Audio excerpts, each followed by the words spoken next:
Well, I think the only discrepancy comes down to Secretary DeVos's interpretation of very plain language in the CARES Act. Everyone else seems to know what it says.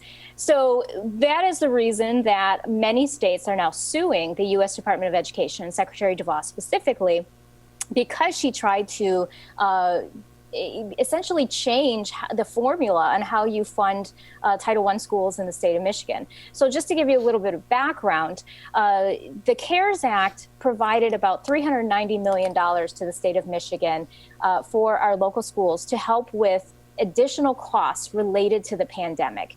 And in the bill, it said that the funds, at least 90% of them, should be distributed based on Title I federal funding formula. This has been around for a long time. We all know what that formula is. Schools know what to expect. And as part of that funding formula, when funds go to local districts, they have to do a set aside for similar students, low income, needy students in their district who might attend private school. This has been around. They know that they have to do this, and it is not an issue.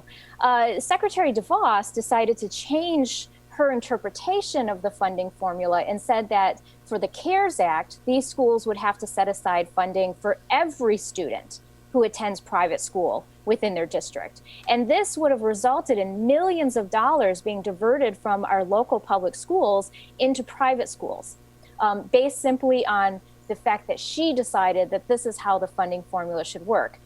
Congress, both sides, both Democrats and Republicans, said that was never their intent. And now a Washington judge, a federal judge in Washington, has basically just put a hold on this.